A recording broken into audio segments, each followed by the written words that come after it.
బ్రహ్మాండంగా జగన్మోహన్ రెడ్డి గారు 6 సంవత్సరాల తర్వాత తెలంగాణలో హైదరాబాద్ అడుగుపెట్టడం అసలు వేలాది మంది ఇక్కడ చూడండి మీరు నాంపల్లి స్టేషన్ దిక్కు వేల మంది ఉర్రు, ఇక్కడ నీలోఫర్ దిక్కు పోతుంటే వేల మంది ఉర్రు, చాలా మంది వేల మంది ఉర్రు. కాకపోతే పోలీసు వాళ్ళు కొంత వాళ్ళకు ఉన్నటువంటి రిస్ట్రిక్షన్స్ వాళ్ళకు ఉంటాయి. వాళ్ళు కట్టుదిట్టమైనటువంటి భద్రత పెట్టిన తర్వాత కూడా వేలాది మంది వచ్చారు. ఇప్పుడు ఎట్లా ఒక చెయ్యి ఊపితే చాలు జగన్మోహన్ రెడ్డి గారు అనేటటువంటి ఆలోచనలు కొన్ని ఛానళ్ళోళ్ళు వాళ్ళకు మరి ఏమైందో తెలియదు, కానీ వాళ్ళ బుద్ధి హీనంగా ఉండా తెలియదు. ఇక్కడ వచ్చిన వాళ్ళందరూ వేలాది మంది తెలంగాణలో వస్తే ఆంధ్రాకెళ్ళి వచ్చి ఏదో వాళ్ళు స్వాగతం పలుకుతున్నటువంటి దుర్మార్గపు టీవీలు కొన్ని చెప్తా ఉన్నాయి. TV5 లాంటి ABN లాంటివంటివి. ఆ దుర్మార్గపు ఆలోచనలు బంద్ చేయాలి.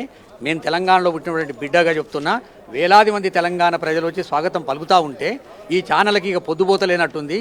జగన్మోహన్ రెడ్డి గారి మీద ఏడుపు తప్ప ఇంకోటి లేనట్టుంది వాళ్ళకు.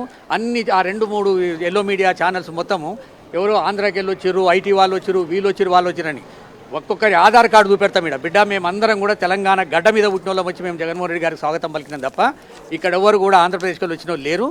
జాగ్రత్తగా మాట్లాడితే వాళ్ళకు మంచిగా ఉంటుంది, వాళ్ళ ఛానళ్ళు నడుస్తాయి. చాలా రోజుల తర్వాత జగన్మోహన్ రెడ్డిని చూస్తూ ఉన్నారు. మనం చూడొచ్చు హైదరాబాద్లో బేగంపేట ఎయిర్పోర్ట్ నుంచి ఇక్కడ వరకు మీరు వేలాది మందితో కలిసి వచ్చారు. ఎట్లా అనిపిస్తుంది? బ్రహ్మాండంగా ఒక దేవుడు వచ్చినట్టు ఎదుర్కొరు వాళ్ళు.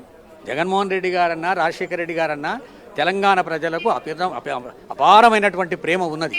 రాజశేఖర రెడ్డి గారు చనిపోయినప్పుడు ఆంధ్రప్రదేశ్ మొత్తం 750 మంది చనిపోతే తెలంగాణలో 472 మంది చనిపోయారు. అంటే అక్కడికంటే ఎక్కువ చనిపోయినటువంటి ప్రాంతం ఇది.